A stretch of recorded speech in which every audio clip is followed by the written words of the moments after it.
अलबेले किस्सों की दास्तां के सिलसिले शुरू हुए, बनके कहानियां कहानियां।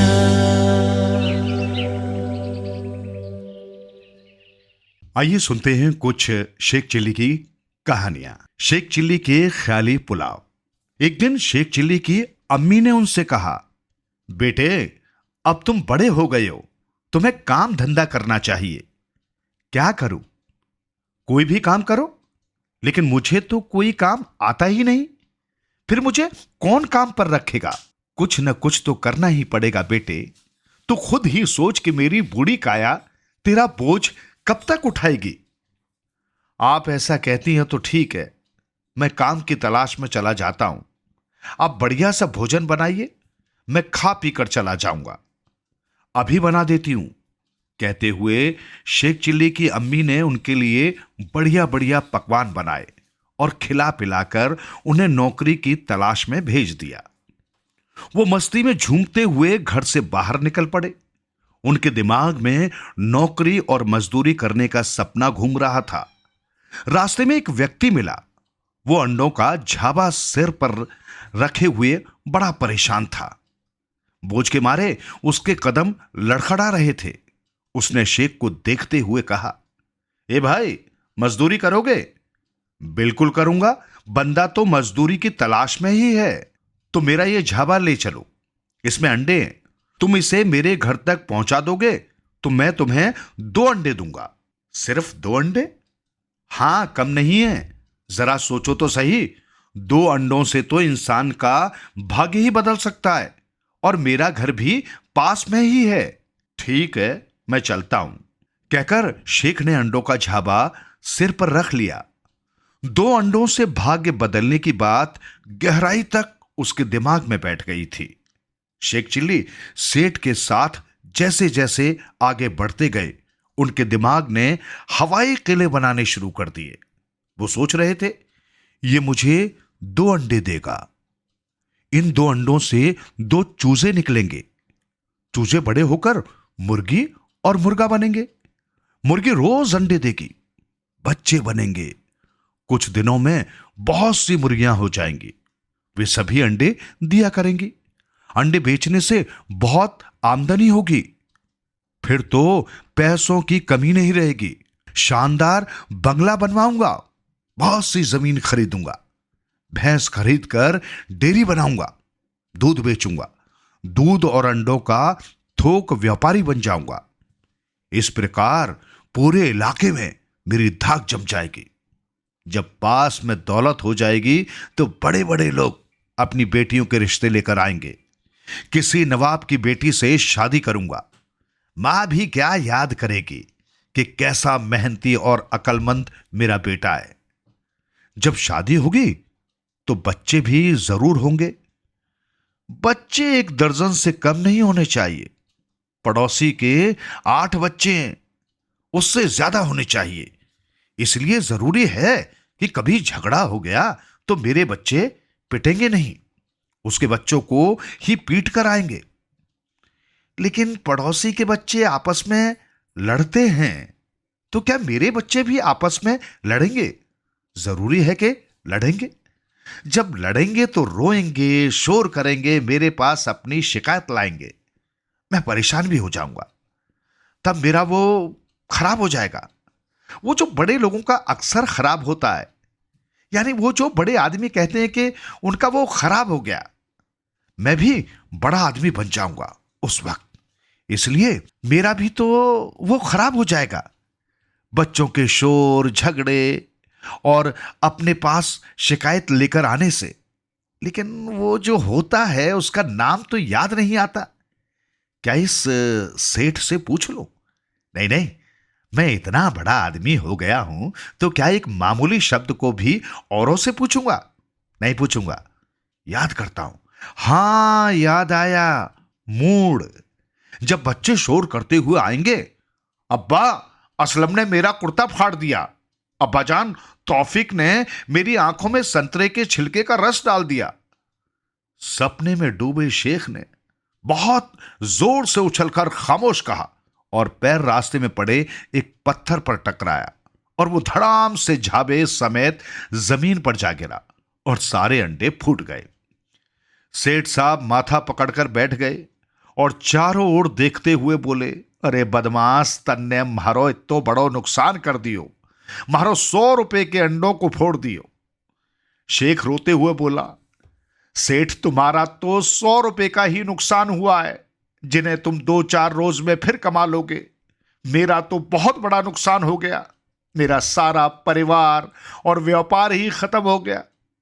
मेरा बहुत बड़ा मुर्गी फार्म, बहुत बड़ी डेयरी, महल और 1 दर्जन बच्चे, लाखों की जायदाद, सब कुछ खत्म और बर्बाद हो गई। मैं इतना बड़ा नुकसान कैसे बर्दाश्त करूंगा? मेरी बीवी, हाय मेरे 1 दर्जन बच्चे, असलम मेरे बच्चे। कहता हुआ शेख चिल्ली पागलों की तरह छाती पीट पीट कर रोने लगा और सिर के बाल नोचने लगा। सेठ ने जब उसका यह हाल देखा तो अपना नुकसान भूलकर चुपचाप वहां से भाग खड़ा हुआ। वहां से चलकर शेख जी जब घर पहुंचे, यार दोस्तों से अपने हुए नुकसान का जिक्र किया तो दोस्तों ने खूब हंसी उड़ाई। ये बात फैलते फैलते बड़ों तक पहुंची तो वे भी हंसे।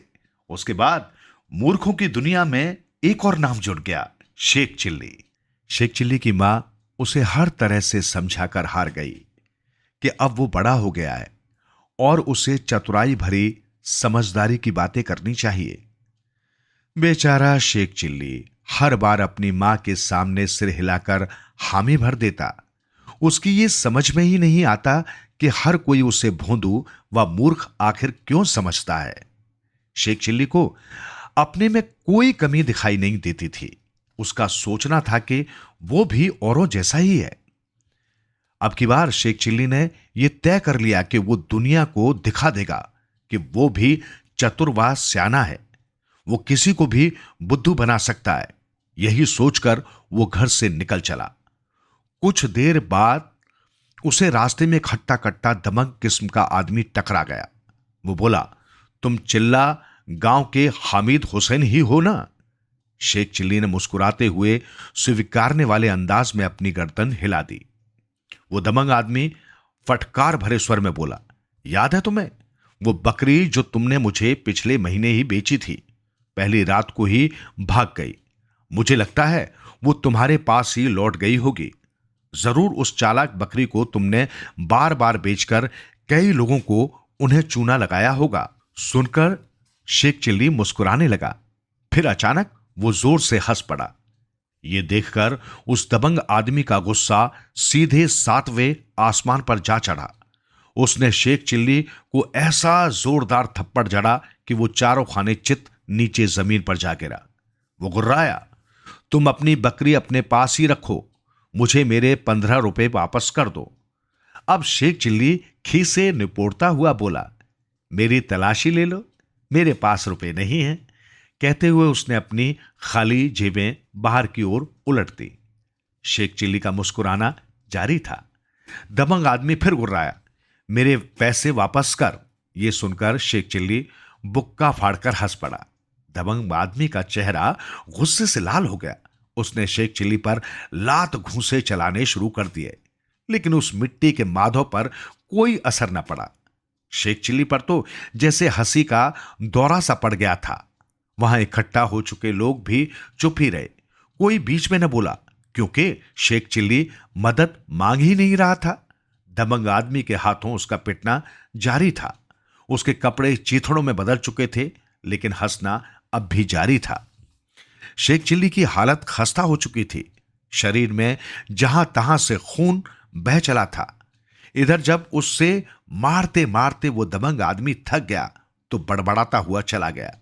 नाक से खून टपकता हुआ शेख चिल्ली अब पागलों की भांति ठाके लगाने लगा। फिर बोला, देखा कैसा मूर्ख बनाया मैंने उस मोटे गधे को। मुझे ठगने चला था, खुद ही मूर्ख बन गया। ही। तभी वहां खड़ा एक आदमी बोला, तुम्हें ऐसे कैसे और क्यों लग रहा है कि तुमने उसे मूर्ख बना दिया? वो तो तुम्हें मार पीट कर नीला कर गया। यही तो असल बात है। शेख चिल्ली बोला, वो मुझे चिल्ला गांव का हामिद हुसैन समझकर मारता पीटता रहा, और तुम लोग तो जानते ही हो कि मैं हामिद हुसैन नहीं, शेख चिल्ली हूं। बताओ, मैंने उसे मूर्ख बनाया कि नहीं? शेख चिल्ली की ये बात सुनकर वहां इकट्ठा हुए लोगों को यह समझ ही नहीं आया कि उसकी दशा पर हंसें या तरस खाएं। कुछ दिन पहले दबंग आदमी के हाथों हुई पिटाई का नतीजा यह हुआ कि शेख चिल्ली ने हर काम को गंभीरता से लेने की सोची। उसने सोच तो लिया कि ऐसा करेगा, लेकिन अब उसकी सोचें आपस में ही गड़बड़ होने लगी। कोई भी काम ढंग से न हो पाता। एक रात शेख चिल्ली की मां ने उसे मीठे चावल बनाकर खिलाए। बढ़िया लजीज चावल खाकर शेख चिल्ली पर खुमारी छाने लगी। तभी उसकी मां ने उसे मीठे चावलों से भरा एक कटोरा देकर कहा कि पड़ोसियों को दे आए। कहकर वो सोने की तैयारी करने लगी। उस समय बाहर बरसात हो रही थी। शेख चिल्ली ने छतरी साथ ले ली और पड़ोसियों के घर की ओर चल दिया। जब वो लौटा तो थोड़ा भीग गया था। उसकी मां को लगा कि कहीं उसे ठंड न लग जाए। वो बोली, बेटा बाहर खड़े न रहो, अपने कमरे में चले जाओ। छतरी को बंद करके वहीं कमरे में एक कोने में खड़ा कर दो ताकि पानी निकल जाए। जल्दी करो, जाकर अपने बिस्तर में घुस जाओ, वरना ठंड लग जाएगी। शेख चिल्ली चुपचाप गर्दन हिलाता हुआ अपने कमरे में चला गया। उसकी मां भी बर्तन धोकर सोने चली गई। सुबह होने पर शेख चिल्ली की मां उसके कमरे में गई। वहां पहुंचकर उसने जो कुछ देखा, उसे देखकर कोई भी अपना माथा पीट लेता। शेख चिल्ली एक कोने में खड़ा मारे ठंड के थर-थर कांप रहा था और छतरी को उसने बिस्तर पर लिटाकर चादर से ढक रखा था। दरअसल वो बेचारा मां की कही बात को ढंग से समझ ही नहीं पाया था और जैसा करने को कहा था उसका ठीक उल्टा कर बैठा। शेख चिल्ली की मरियल घोड़ी। शेख जी एक बार दुबली पतली घोड़ी पर सवार होकर अपनी पत्नी के साथ ससुराल से आ रहे थे। घोड़ी के पीछे पीछे उनकी बेगम पैदल चल रही थी। कुछ दूर चलकर उन्हें एक आदमी की आवाज सुनाई दी। कैसा मूर्ख आदमी है, औरत तो पैदल चल रही है और खुद मजे से घोड़ी पर बैठकर जा रहा है। शेख जी ने यह सुनकर कहा, बेगम मैं उतर जाता हूं, तुम बैठ जाओ। बेगम साहिबा पैदल चलने के कारण थक गई थी, सो झट से घोड़ी पर बैठ गई। अब शेख जी पैदल चल रहे थे। थोड़ी दूर जाकर उन्हें पनघट पर कुछ महिलाएं मिली। उन्होंने शेख जी को देखकर कहा, कैसा मूर्ख आदमी है जो खुद तो पैदल चल रहा है और औरत को घोड़ी पर बैठा रखा है। इस औरत को भी तो शर्म नहीं आती। शेख जी ने जब ये बातें सुनी तो खुद भी घोड़ी पर सवार हो गए। अब कमजोर घोड़ी मियां बीवी का बोझ से दबी जा रही थी और एक कदम चलने को तैयार नहीं थी, पर शेख जी उस पर बराबर चाबुक बरसा रहे थे। आगे चलकर उन्हें कुछ राहगीर मिले। उन्होंने शेख जी को देखकर कहा, कैसा मूर्ख आदमी है, बेजुबान पशु को इस तरह चाबुक मार रहा है, इसे शर्म नहीं आती। शेख जी ने यह सुनकर कहा, बेगम नीचे उतरो, दुनिया वाले बिल्कुल मूर्ख हैं। अब दोनों पैदल चल रहे थे और घोड़ी खाली चल रही थी। आगे चलकर फिर कुछ लोग मिले। उन्होंने शेख जी को देखकर कहा, कैसा मूर्ख है कि पैदल चल रहा है जबकि घोड़ी साथ है। शेख जी ये सुनकर एकदम भड़क गए और घोड़ी को गिराकर उसके पांव बांधकर कंधे पर उठाकर चल दिए। थोड़ी दूर पर कुछ और लोग मिले और शेख जी को देखकर तालियां बजाने लगे। मूर्ख है। शेख जी को बड़ा गुस्सा आया और उन्होंने घोड़ी को कुएं में फेंक दिया। जब खुरपी बीमार हुई, एक दिन जनाब शेख चिल्ली को उनकी अम्मी ने घास खोदने के लिए जंगल में भेज दिया। उन दिनों चिल्ली 12 वर्ष के थे। दोपहर तक उन्होंने एक गट्ठर घास खोद ली और गट्ठर उठाकर घर चले आए। घर वाले बड़े खुश हुए। पहली बार चिल्ली ने कोई काम किया था, परंतु जब कई घंटे बीत गए तो चिल्ली को याद आया कि घास खोदने के लिए जिस खुरपे को वो ले गए थे वो जंगल में ही रह गया है। अतः शेख चिल्ली जंगल की तरफ दौड़े और जाकर देखा, तेज धूप में पड़ा पड़ा खुरपा गर्म हो गया था। चिल्ली ने चिलचिलाती धूप में पड़ा अपना गर्म तवे सा तपता खुरपा मूठ से पकड़ा। मूठ भी गर्म हो गई थी। चिल्ली घबराए, अरे खुरपे को बुखार चढ़ गया है। मन ही मन चिल्ली चिंतित हुए और हकीम जी के पास जाकर बोले, हकीम साहब हमारे खुरपे को बुखार हो गया है, जरा दवाई दीजिए। हकीम समझ गया कि चिल्ली शरारत कर रहा है। उसने वैसा ही उत्तर दिया, अरे हाँ वाकई से बुखार है, जाओ जल्दी से इसे रस्सी से बांधकर कुएं में डुबकी लगवा दो, तब भी बुखार न उतरे तो मेरे पास लाना। चिल्ली चले गए, रस्सी से खुरपी बांधा और कुएं में लटकाकर खूब गोते लगवाए। थोड़ी देर बाद बाहर खींचा तो देखा कि खुरपा ठंडा हो गया था। चिल्ली ने मनी मन हकीम जी को धन्यवाद दिया। संयोगवश एक दिन हकीम साहब की दूर की रिश्तेदार बुढ़िया, जो उन्हीं से अक्सर दवाई लेती थी, को तेज बुखार हो गया। वो चिल्ली के पड़ोस में ही रहती थी। चिल्ली ने देखा कि तेज बुखार से तपती हुई उस 70 वर्ष की बुढ़िया को लोग हकीम साहब के पास ले जाना चाहते हैं। चिल्ली ने अपना काफी दिमाग लगाया और हकीम साहब का बताया हुआ नुस्खा बुढ़िया के परिवार वालों को बताते हुए कहा, हकीम साहब जो कुछ बताएंगे मैं यहीं बताई देता हूं। आप लोग देख नहीं रहे दादी जान को कितना तेज बुखार है, एकदम गर्म खुरपे की तरह तप रही है। इसका सबसे अच्छा इलाज यह है कि इन्हें किसी कुएं या तालाब में खूब अच्छी तरह डुबकी लगवाओ। बुखार नाम की बीमारी हमेशा के लिए खत्म हो जाएगी। बुखार का ये इलाज स्वयं हकीम साहब ने मुझे बताया था। परिवार वाले परेशान तो थे ही, इसलिए लगभग 12-13 वर्ष बालक चिल्ली की बात उन्होंने मान ली। बुढ़िया को एक पटरे पर बिठाकर रस्सियों से बांध दिया और कुएं में लटकाकर एक साथ कई डुबकियां लगवा डाली। जब बुढ़िया को बाहर निकाला गया तो वो ठंडी हो गई थी। उसके प्राण पखेरु उड़ चुके थे। बुढ़िया के परिवार के लोग शेख जी पर बिगड़ पड़े। उन्होंने गुस्से में कहा, तुमने दादी को मरवा दिया। चिल्ली बोला, मियां मैंने तो बुखार का इलाज बताया था, अच्छी तरह देख लो कि बुखार उतर गया या नहीं। हकीम जी का नुस्खा गलत नहीं है, ये उन्हीं की बताई हुई तरकीब है, जाकर पूछ लो। तरकीब गलत होती तो दादी जान का बुखार न उतरता। लोग हकीम साहब के पास गए। हकीम साहब से पूछा गया तो उन्होंने चिल्ली के खुरपे के बुखार वाली बात बताते हुए कहा कि उन्होंने गर्म खुरपे को ठंडा करने के लिए इस शरारती लड़के को तरकीब बताई थी। बुढ़िया को बुखार था, उसे पानी में नहीं डुबाना चाहिए था। वो इंसान थी, खुरपा नहीं। इस कांड के कारण चिल्ली पर घर वालों की बहुत डांट पड़ी। मैं म्याऊं हूं। शेख चिल्ली की शादीशुदा जिंदगी आराम से गुजर रही थी। एक दिन ससुराल से खत आया कि जब से ब्याह हुआ है दामाद जी नहीं पधारे, इसलिए जल्दी ही तशरीफ लाएं। सास ससुर साले सालियां सभी उनसे मिलना चाहते हैं। बेटा तुम्हारा जाना जरूरी है। खत पढ़ने के बाद शेख जी की अम्मी ने कहा। ससुराल जाने की बात थी। शेख जी कुछ संकोच में जरूर पड़े, मगर फिर जाने की बात तय कर ली। अगले दिन खूब सज धज कर ससुराल के लिए रवाना होने लगे। चलते समय अम्मी ने समझाते हुए कहा, नाक की सीध में जाना और हर बात में अपने को झुका कर रखना। अगर कोई कुछ भेंट दे तो सिर माथे पर कबूल करना। ये उपदेश शेख जी ने ध्यान से सुने और नाक की सीध में ससुराल रवाना हो गए। शहर से बाहर निकलने के बाद वे नदी के घाट पर पहुंचे। उस समय नाव दूसरे किनारे पर थी। उसके आने में देर थी, इसलिए वे प्रतीक्षा करने लगे। थोड़ी देर बाद उन्हें नाव आती दिखाई दी, पर वे ये देखकर परेशान हो गए कि नाव टेढ़ी मेढ़ी होकर आ रही है। शेख चिल्ली सोचने लगे, मतलब यह है कि नाव जाएगी भी टेढ़ी मेढ़ी, और अम्मी ने कहा था कि नाक की सीध में जाना।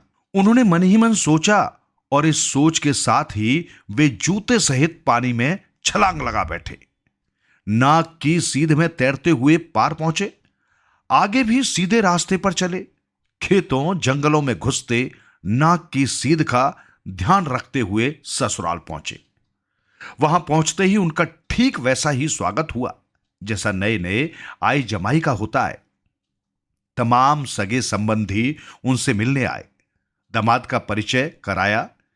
शेख जी को उन्होंने आकर अपना परिचय कुछ इस प्रकार कराया। हकीर फकीर सराय तकसीर को मियां लखनवी हुजूर कहते हैं। यह परिचय सुनकर शेख जी को अपनी अम्मी की बात याद आ गई कि अपने को झुकाकर रखना। अब वे सोचने लगे कि मुझे ऐसा जवाब देना चाहिए जिससे मेरी नम्रता सिद्ध हो सके। उन्होंने कहा, बंदे को कुत्ते की मरी हुई बिल्ली मियां शेख चिल्ली कहते हैं। यह उत्तर सुनकर लखनवी साहब मारे हंसी के लोटपोट हो गए और बोले, आप तो बड़े दिलचस्प आदमी है। जवाब में शेख चिल्ली और भी विनम्रता अख्तियार करके बोले, बंदा किस योग्य है। आपकी पुरानी जूतियों के सदके उल्टे सीधे जवाब दे लेता है। वाह जनाब, अपनी शानदार बातों को उल्टी सीधी कहते हो, ये आपके बड़प्पन की निशानी है। शेख जी ने यह सुनकर उन साहब के पांव पकड़ लिए और भर्राए स्वर में बोले, आप पहले आदमी हैं जिसने मुझे समझा है, वरना सारी दुनिया तो मुझे मूर्ख समझती है। अभी ये बात हो रही थी कि उनका छोटा साला पान लेकर आ गया। शेख जी ने आज तक पान नहीं खाया था। यह सोचकर कि कोई खाने की वस्तु है, उन्होंने बीड़ा उठाया और लगे खाने की चीज की तरह खाने। लखनवी साहब सलाम दुआ के बाद विदा हो चुके थे। पान खाते खाते शेख जी के होठों की कोरों से पीक बहने लगा। सामने आईना था। आईने पर नजर पड़ी तो शेख जी का दिल धक से रह गया। सुन रखा था कि टीबी के मर्ज में इंसान के मुंह के रास्ते खून आता है और यह स्थिति आते ही इंसान मर जाता है। यह विचार आते ही वे जोर जोर से रोने लगे। सारे घर में हड़कंप मच गया। जो जहां था, जैसा था, काम धाम छोड़कर दामाद जी के पास भागा हुआ आया। मैं मर रहा हूं कहते हुए शेख जी ने दोनों हाथ सीने में रखे और सीधे लेट गए। घर में कोहराम मच गया। सोचा कोई जहरीली चीज तो खाने में नहीं खा ली। ये सोचकर वो भी रोने लगे। एक को देखकर दूसरा और दूसरे को देखकर तीसरा रोने लगा। अब तो जो आ जाता रोतों को देखकर रोने लगता। किसी ने भी किसी से इस प्रकार रोने की वजह नहीं पूछी। पड़ोस में रोना पीटना सुनकर एक मौलवी साहब भी आ गए। उन्होंने घर वालों को समझा बुझाकर रोना बंद कराया। कारण पूछा तो लोगों ने शेख चिल्ली के मर जाने की बात बताई। मौलवी साहब कुछ हकीमी जानते थे। उन्होंने नब्ज पर हाथ रखकर शेख जी के सीने की धड़कन सुनी। सब कुछ ठीक पाया तो शेख जी को उठाकर पूछा, तुम्हें तकलीफ क्या है? तकलीफ कुछ नहीं, शायद आप मौलवी हैं। कृपया कुरान पाक पढ़कर सुनाइए ताकि मेरी रूह को सुकून मिल सके। मेरे मुंह से खून जारी हो गया है। अब मैं थोड़े समय का मेहमान हूं। अरे बेटा, ये तो पान की लाली है, तुम तो ठीक ठाक हो, मौलवी साहब ने मुंह देखकर कहा और फिर हंसते हुए वापस लौट गए। अड़ोस पड़ोस के लोग भी मुस्कुराते हुए जाने लगे। वे आपस में चर्चा कर रहे थे कि अल्लाह सबको ऐसा भोला भाला दामाद दे। जबकि ससुराल वाले क्रुद्ध नजरों से शेख चिल्ली को देख रहे थे, जिन्होंने अपनी मूर्खता से सारे घर को डरा दिया था। और शेख जी यूं पलके झपका कर उनके क्रोधित चेहरों को देख रहे थे, जैसे जानना चाहते हों कि इसमें उनकी गलती क्या थी। शेख चिल्ली के भोलेपन की सारे गांव में चर्चा हो रही थी। रात को जब खाने का समय आया तो शेख जी के आगे खाना परोसा गया। शेख जी बहुत शर्माए। खैर, भोजन आरंभ हो गया। तब शेख जी की सास ने शोरबे का प्याला उनकी ओर बढ़ाते हुए कहा, यह खास तौर से तुम्हारे लिए बनाया है। मैं तो शोरबा पसंद नहीं करता, शेख जी ने कहा। इस पर शेख जी के ससुर ने कहा, बेटा, यह तुम्हारी साली की खास भेंट है। यदि तुमने इसे स्वीकार नहीं किया तो उसे बड़ा दुख होगा। चलते समय अपनी अम्मी की कही बातें शेख जी को याद थी। उन्होंने बड़ी विनम्रता से शोरबे का प्याला उठाया और भेंट समझकर सिर पर उड़ेल दिया। गर्म शोरबे से आंख नाक का बुरा हाल हो गया। ससुर ने जब इसका कारण पूछा तो शेख जी ने बड़ी सादगी से कहा, मेरी अम्मी का यही हुक्म था कि जब कोई कुछ भेंट करे तो सिर माथे पर कबूल करूं। यह सुनकर सबका हंसी के मारे बुरा हाल हो गया। शेख जी आराम से बैठे उनका मुंह ताक रहे थे और सोच रहे थे ये लोग कितने मूर्ख हैं जो बेबात हंसे जा रहे हैं। जब रात का समय आया तो शेख जी को साफ सुथरे कमरे में आरामदायक पलंग पर लिटाया गया। शेख दिन भर के थके मांदे थे, अतः आराम से सो गए। आधी रात को उनकी आंख खुली तो उन्होंने देखा कि छत पर एक छीके से मटकी लटकी हुई है। शेख जी ने अपनी छड़ी उठाई और ठकाठक कर यह अंदाजा लगाने लगे कि उसमें क्या हो सकता है। ठक ठका से मिट्टी की मटकी एक जगह से चटक गई और उसमें से शहद टपकने लगा। शेख जी मुंह ऊपर करके बूंद बूंद शहद को चाटने लगे। कुछ देर में ही उनका जी और पेट दोनों भर गए। वे बोले, बस भाई बस, अब पेट भर गया, अब और नहीं चाहिए, अब मुझे सोने दो। मटकी कोई आदमी तो थी नहीं जो शेख जी का कहा मान लेती। वो टपकती रही। शेख जी ने करवट बदली तो बदन पर गीलेपन का एहसास हुआ। तब बोले, अरे अल्लाह की बंदी, अब बस भी कर, मुझे सोने दे। कहकर वे दूसरी करवट लेट गए। शहद टपकता रहा। शेख जी के कपड़े शहद से तर होते रहे, यहां तक कि उनका पूरा शरीर शहद से नहाता चला गया। पर वे इतने आलसी थे कि कभी इधर घूम जाते, कभी उधर करवट बदल लेते। अब तो जहां हाथ जाता वहीं शहद की चिपचिपाहट। मन ही मन शेख जी ने सोचा कि अब क्या किया जाए। सुबह जब घर वालों को मालूम होगा कि उनके कपड़े शहद से सने हुए हैं तो मटकी फूटने का भेद खुल जाएगा। उन्होंने सोचा कि अगर वो अपने शरीर से शहद पहुंच लेंगे तो किसी को क्या पता चलेगा कि शहद की मटकी किसने फोड़ी और कैसे फूटी। तभी ध्यान आया कि बगल की कोठरी में रुई भरी हुई है। सोचा चलकर रुई से शहद को साफ कर लेना चाहिए। वे रुई की कोठरी में जा घुसे। वहां घुसते ही सारे शरीर, यहां तक कि हाथ पैर मुंह सब पर रुई चिपक गई। शेख जी की सारी रात रुई को शरीर से अलग करने के असफल प्रयास में गुजरी। भोर की नमाज से पहले उनकी साली किसी काम से रुई की कोठरी के सामने से गुजरी तो कोठरी में कोई चीज हिलती डुलती देख उसने ठिठक कर पूछा, कौन है? शेख जी ने घबराहट में कहा, मैं हूं। पर मुंह से निकला, मैं म्याऊं हूं। इतनी बड़ी म्याऊं? बिल्ली को देखकर साली घबराकर वहां से भागी और शोर मचा दिया कि घर में सफेद भूत घुस आया है। उस आदमकद म्याऊं अर्थात सफेद भूत को शेख जी की सास ने भी दूर से देखा तो बेटी का हाथ थामकर भाग खड़ी हुई और दोनों ही रोने लगी। मां बहन को रोते भागते देखकर बच्चे भी रोते चिल्लाते हुए भागे। औरतों और बच्चों के पीछे पीछे मर्द भी भागे। किसी को असल मामला समझने का होश ही नहीं था। हर तरफ शोर मच गया, सफेद भूत, सफेद भूत। शेख जी ने मामला बिगड़ा हुआ देखा तो सोचा इससे पहले कि मोहल्ले वाले उन्हें भूत समझकर लठ लेकर आ जाएं, वहां से भाग निकलने में ही भलाई है। वे कोठरी से निकले और पिछवाड़े की दीवार फांदकर उस पार जा कूदे। गांव का मामला था। मकान की दीवारें कच्ची पक्की थीं। दीवार के उस पार कूदने में उन्हें कोई परेशानी न हुई। दीवार के उस पार पड़ोसी की भेड़ बकरियों का बाड़ा था। शेख जी भेड़ों के बीच जा घुसे। संयोग से उसी समय कुछ चोर भेड़ बकरियों को चुराने के उद्देश्य से बाड़े में घुसे हुए थे।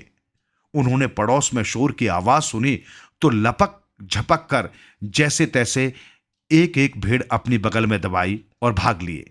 इत्तेफाक से सबसे मोटी ताजी भेड़ एक चोर के हिस्से में आई और वे थे भेड़ के रूप में मियां शेख चिल्ली। जब वे भागते भागते नदी के तट पर पहुंचे तो कुछ उजाला हो चुका था। चोरों ने आपस में सलाह की कि हाथ मुंह धोकर ताजा दम हो लिया जाए, फिर शहर जाकर इन भेड़ों को बेच दिया जाए। आपस में सलाह मशवरा करके चोरों ने अपने अपने बगल में दबाई भेड़ों को जमीन पर उतारा। अब शेख जी भेड़ तो थे नहीं। जमीन पर गिरते ही चारों पैरों पर उछलकर खड़े हो जाते। वे जमीन पर धम से गिरे और चीखे, अरे मार डाला। चोरों ने उस लंबी चौड़ी भेड़ पर अब ध्यान दिया जो इंसान के रूप में बोलती थी। चोर ये सोचकर भयभीत हो उठे कि भेड़ों के साथ वे सफेद भूत पकड़ लाए। एक चोर जोर से चीखा, भागो भागो भूत। चोर सिर पर पैर रखकर भाग खड़े हुए। घबराहट में अपना कंबल भी फेंक गए। शेख जी ने इत्मीनान की सांस ली। वो आराम से उठकर खड़े हो गए। चोरों ने पलटकर देखा तो लंबा चौड़ा भूत साक्षात खड़ा नजर आया। वे और भी तेजी से भागे। अब तो उनमें पलटकर देखने की भी हिम्मत न रही। शेख जी नदी के तट पर पहुंच ही गए थे तो उन्होंने नहाया, कपड़े बदले, बदन को कंबल से लपेटा और कपड़े सुखाने को फैला दिए। कपड़े सूख गए तो उन्हें पहनकर कंबल को कंधे पर डाला और भेड़ों को हाँकते हुए वापस गांव की ओर हो लिए। उस समय तक पूरा गांव शेख जी की ससुराल के सामने एकत्रित हो चुका था। एक ओर मकान में सफेद भूत छिपे होने की चर्चा थी, तो दूसरी ओर पड़ोस की 5 भेड़ों के गायब होने की। पड़ोसी अपना रोना रो रहे थे, तो शेख जी के ससुराल वाले अपना दुखड़ा रो रो कर लोगों को सुना रहे थे। शेख जी को भेड़ों को हाँकते हुए आते देखा तो गांव वालों के चेहरे पर आश्चर्य फैल गया। उनमें से एक अधेड़ व्यक्ति ने पूछा, आप अचानक कहां गायब हो गए थे? और इन भेड़ों को तो चोर चुरा कर ले गए थे। मैं कमरे में सो रहा था कि आधी रात के बाद पड़ोस में खड़खड़ सुनकर उठ खड़ा। दीवार पर चढ़कर देखा तो कुछ चोर भेड़ चुराकर भाग रहे थे। मैंने चोरों का पीछा किया और नदी के तट पर पहुंचते पहुंचते उनके सामने पहुंचकर उन्हें ललकारा और उनकी वो पिटाई की कि उन्होंने सर पर पैर रखकर भागने में ही खैरियत समझी। भागते हुए वे अपना कंबल भी छोड़ गए। शेख जी ने गर्व से सीना फुलाकर कहा, चोरों से मुकाबला कर भेड़ों को लौटा लाने की दास्तान सुनकर पड़ोसी तो प्रभावित हुए ही, गांव वाले भी शेख जी की वीरता का गुणगान करने लगे। शेख जी के ससुराल वालों को जहां इस बात की खुशी थी कि उनके दामाद की वीरता की प्रशंसा हो रही है, वहीं वे अभी भी अपने घर में घुसे सफेद भूत को लेकर चिंतित थे। माजरा क्या है? आप लोग बाहर क्यों खड़े हैं और ये भीड़ क्यों लगा रखी है? शेख जी ने अपने ससुर से पूछा। बेटा, बस कुछ मत पूछो, हमारे मकान में एक म्याऊं भूत घुस आया है। म्याऊं भूत? बड़ा खतरनाक लगता है, कोई अंदर जाने की हिम्मत नहीं कर रहा। मैं भूतों की टांग तोड़ना जानता हूं। वो म्याऊं भूत हो या कोई दूसरा खतरनाक भूत, अभी देखता हूं। शेख जी कहकर रुई वाली कोठरी की ओर बढ़ गए और तेज स्वर में किसी मंत्र का उच्चारण करते हुए अंदर जा घुसे। भाग जा म्याऊं भूत, वरना जलाकर भस्म कर दूंगा। अंदर पहुंचकर उन्होंने ललकार कर कहा। कुछ उठापटक की, लाठी उठाकर रुई की धुनाई की और मामला खल्लास। फिर घर वालों को पुकार कर अंदर आने को कहा तथा हाथ झाड़ते हुए बोले, भाग गया साला, और कान पकड़कर दोबारा इधर न आने का वायदा कर गया है। अब तो शेख जी की बहादुरी का डंका ही बच गया। सभी लोग शेख जी की वाहवाही करने लगे। शेख जी इतने प्रसन्न थे कि वैसी प्रसन्नता जिंदगी में दोबारा नसीब न हुई। ससुराल वाले तो उन जैसा शूरवीर दामाद पाकर फूले न समा रहे थे। उनकी बहादुरी की चर्चा गांव के बच्चे बच्चे की जुबान पर थी। कुछ लोग तो खुद अपनी ओर से कहानियां गढ़ गढ़ कर सुनाने लगे कि वे दिशा मैदान को नदी तट पर गए थे। उन्होंने दूर से चोरों के मुकाबले शेख जी को जंग करते हुए देखा था। एक अकेले शेख जी और 5-5 चोरों का मार मार कर कछुमर निकाल दिया। शेख जी ने और उनको तभी छोड़ा था जब उन्होंने हाथ जोड़कर कदमों में गिरकर और नाक रगड़कर दोबारा गांव में चोरी न करने का वायदा किया। उसके बाद जितने दिन भी शेख जी अपनी ससुराल में रहे, उनकी जमकर खातिरदारी और वाहवाही होती रही। उनकी बहादुरी के नए नए किस्से लोगों ने कुछ इस अंदाज में गढ़ लिए थे कि जब जब उन किस्सों की भनक शेख जी के कानों में पड़ जाती तो वे सोचने को मजबूर हो जाते कि ऐसी ऐसी बहादुरी भरी बेवकूफियां उनके द्वारा कब संपन्न हो गईं। इसकी तो उन्हें खबर तक नहीं। काजी और शेख चिल्ली नौकरी की खोज में घूम रहे थे।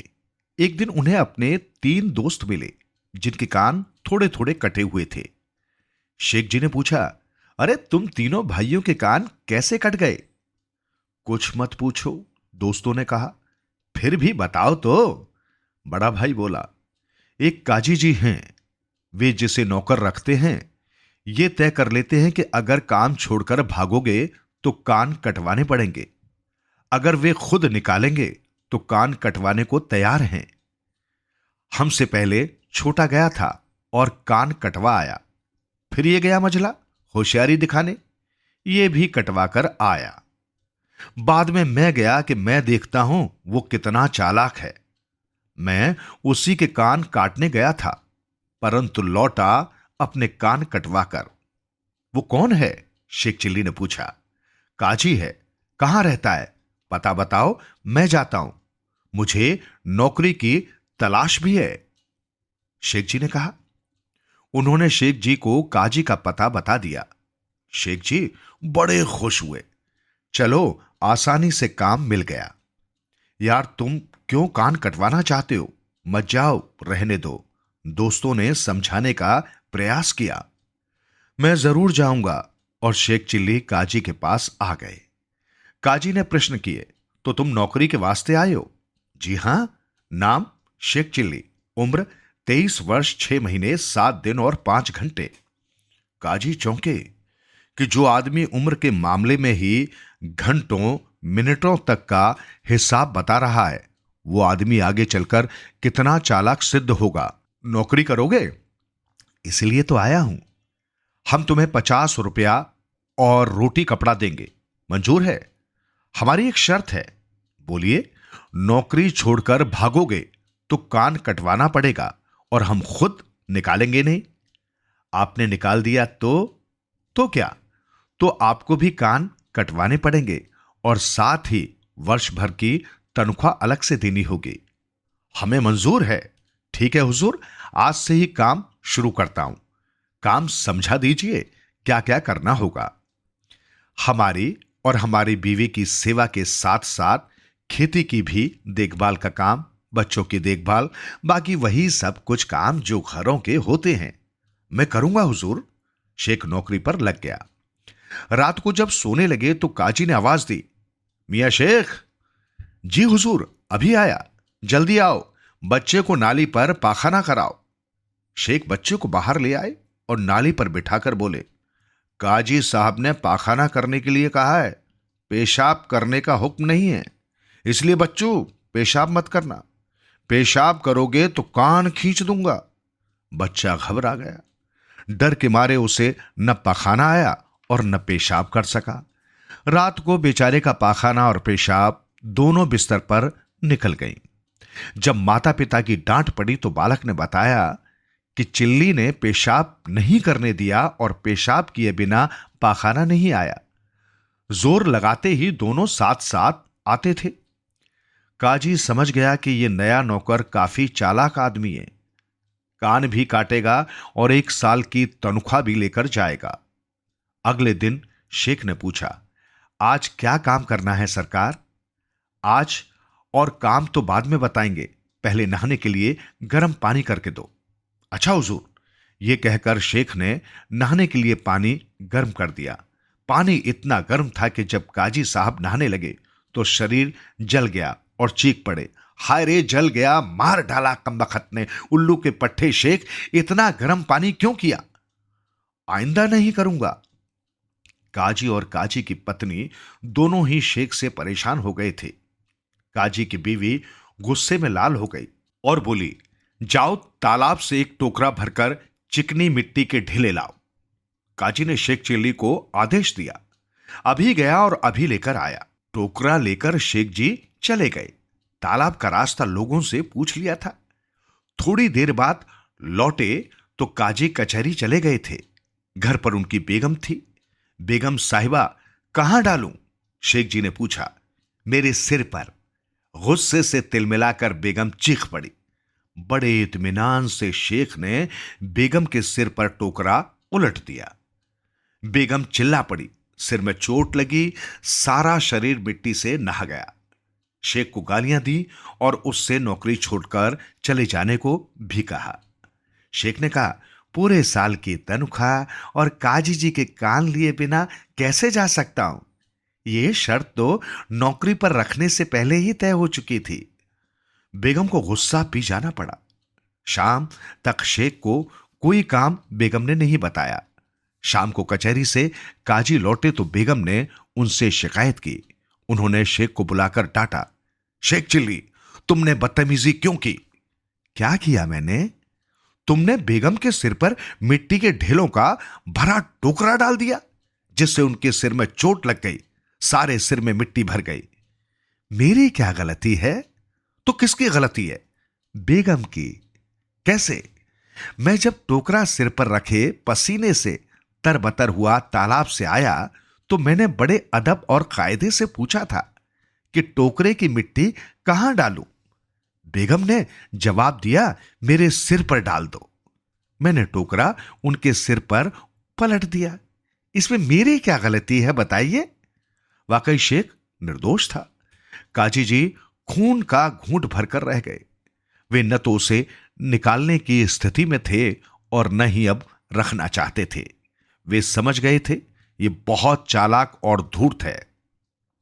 अगले दिन शेख चिल्ली से काजी साहब ने कहा, आज हल बैल लेकर फार्म पर चले जाना और दोपहर तक 10 बीघे खेत की जुताई करना। चूल्हा जलाने के लिए ईंधन लाना, शिकार भी वहीं से साथ लाना। वहां से लौटकर जब तुम आओगे तो बेगम तुम्हें घी का मटका देंगी। तुम्हें मटके का मुंह खोले बगैर उसे पीना होगा। रोटी दे तो बिना छोटी किए ही खा जाना। रोटी खा भी लेना और साबुत भी छोड़ देना। अच्छा हुजूर। काजी यही समझते थे इतना ज्यादा और कठिन कार्य बता दिए हैं कि अब शेख भाग जाएगा। हो सकता है कि इन असंभव कार्यों को न कर सकने के कारण चुपचाप भाग जाए, लेकिन वो तो अपनी किस्म का ही अजूबा था।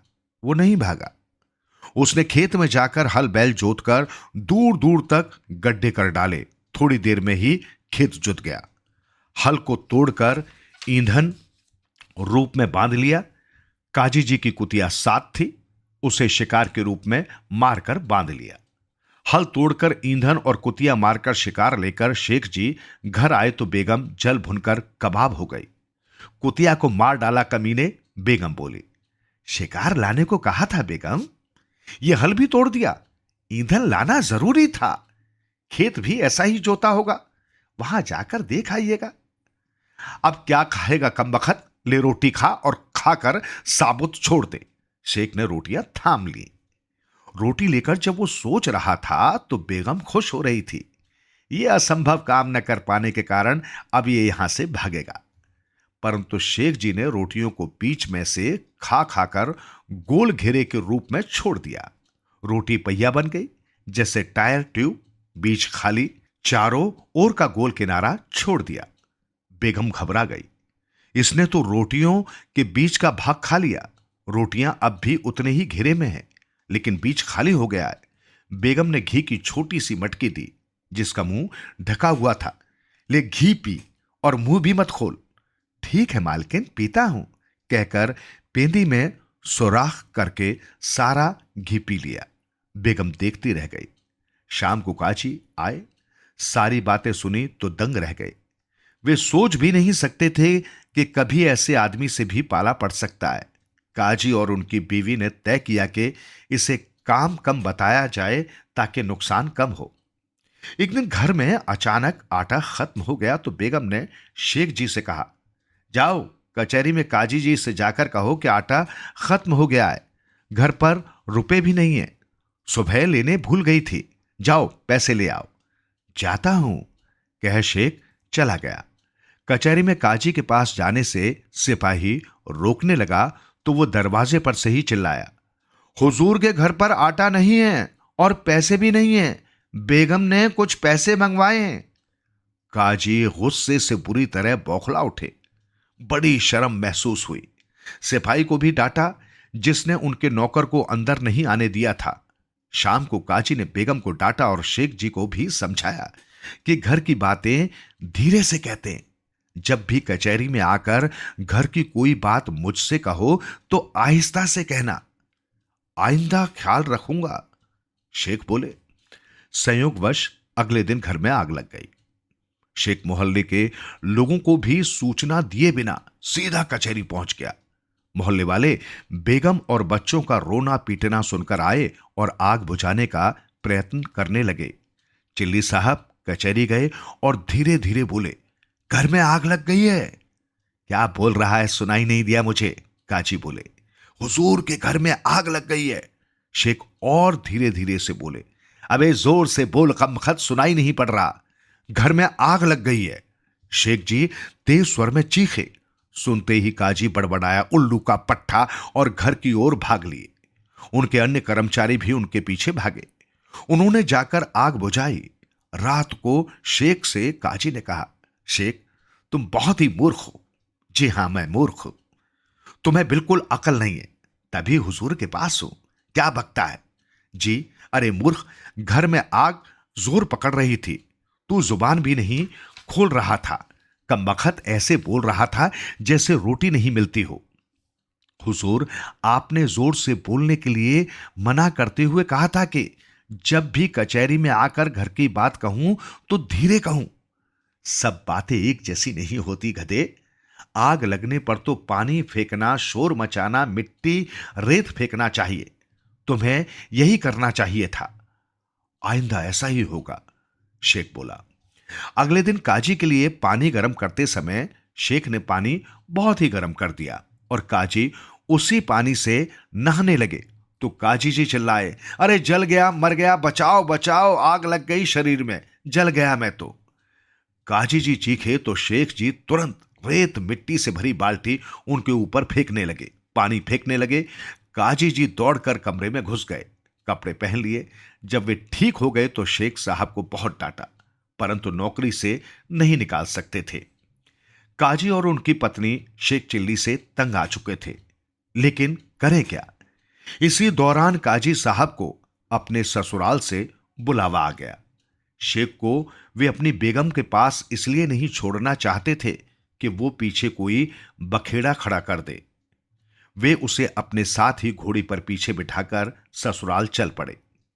रास्ते में शाम हो गई। घोड़ा शेख चिल्ली को सौंपकर काजी जी डिब्बा लेकर जंगल की ओर चले गए।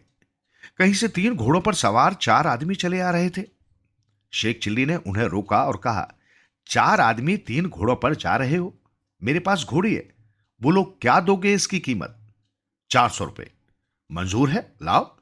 400 रुपए में उसने घोड़ी बेच दी और थोड़ी सी पूंछ काटकर अपने पास रख ली।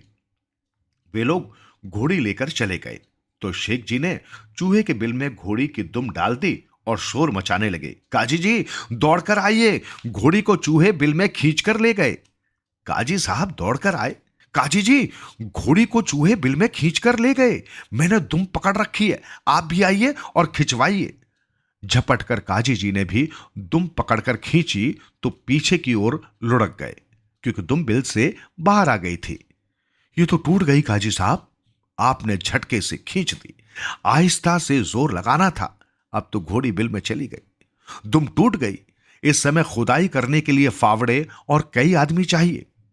काजी का दिमाग चकरा गया था, वे सोच में पड़ गए थे।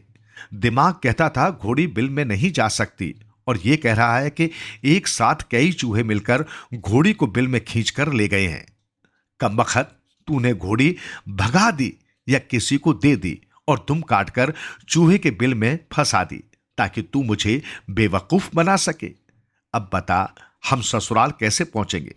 अभी तो बहुत दूर जाना है, 1 दिन और 1 रात का रास्ता तो घोड़ी पर चलने का है, पैदल तो हफ्तों लगेंगे।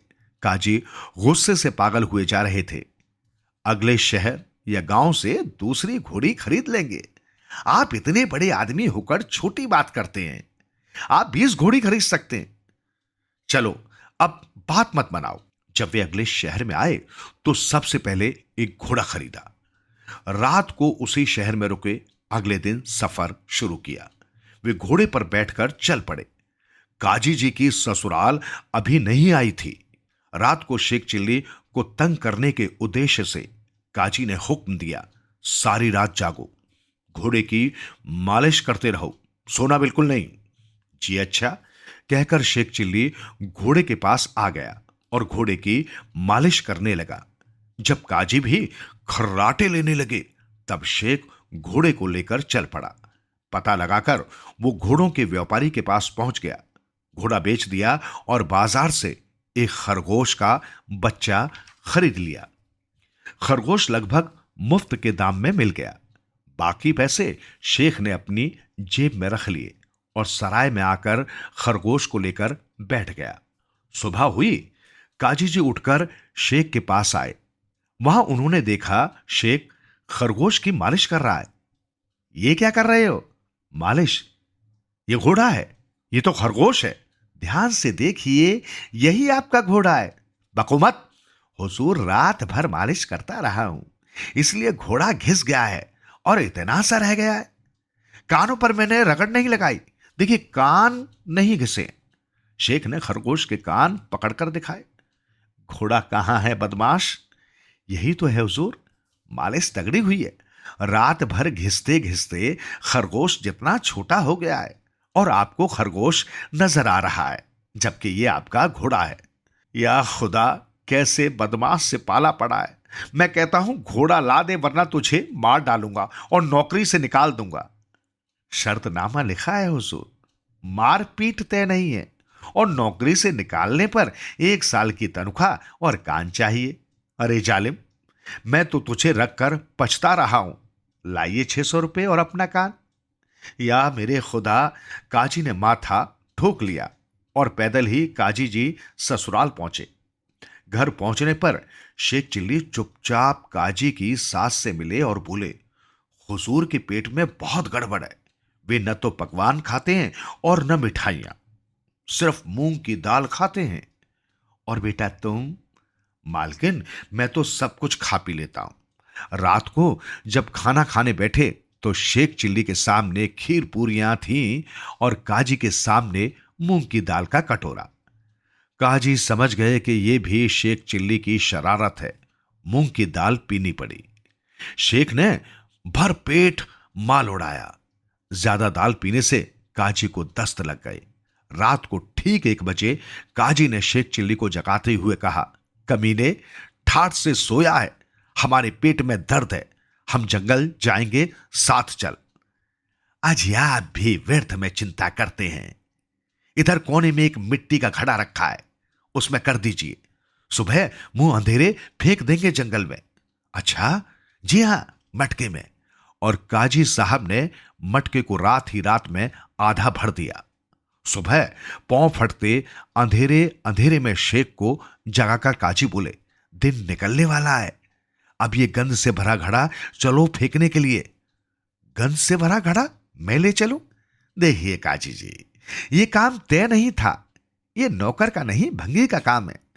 हार कर काजी को घड़ा उठाना पड़ा। घड़ा उठाकर काजी ने ओढ़े हुए दुशाले में छुपाया और गांव से बाहर की ओर चल दी।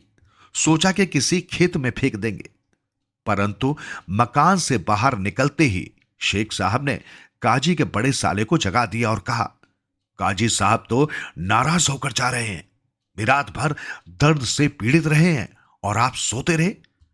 मनाइए उन्हें, वे रूठ कर जा रहे हैं। साला दौड़ा। उसे देखकर काजी जी ने कदम तेज कर दिए।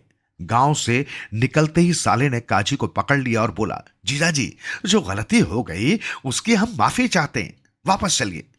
मैं अभी आ जाऊंगा, छोड़ दो, मैं जंगल पानी के लिए जा रहा हूं, घर में संडास है। अरे छोड़ो तो। नहीं छोड़ूंगा। और दोनों में खींचातानी होने लगी। तब हार कर उन्होंने अपने साले को सब कुछ बता दिया। सब कारगुजारी शेख चिल्ली जी की थी। जीजा जी, ये आदमी उन सब का बदला चुका रहा है, जिन्हें आपने बिना तनख्वाह दिए कान काट कर भगा दिया। आपको भी गलत काम नहीं करने चाहिए थे। दुनिया में सब एक से नहीं है, आपसे चतुर भी तो हैं। साले ने अपने जीजा को लताड़ा। अब क्या करें, हम तो इससे बहुत परेशान हो चुके हैं। ऐसा करो, कुछ दिनों के लिए वो गांव छोड़ दो और चुपचाप दूसरी जगह जाकर रहो, वो अपने आप भाग जाएगा। ऐसा ही करेंगे। काजी ने निश्चय कर लिया कि चुपचाप गांव छोड़ देंगे। अपने साथ वे साले को भी ले गए थे। अपने घर जाकर काजी साहब जब अपनी पत्नी को अपनी योजना बता रहे थे, तब शेख चिल्ली भी छुपकर सुन रहा था।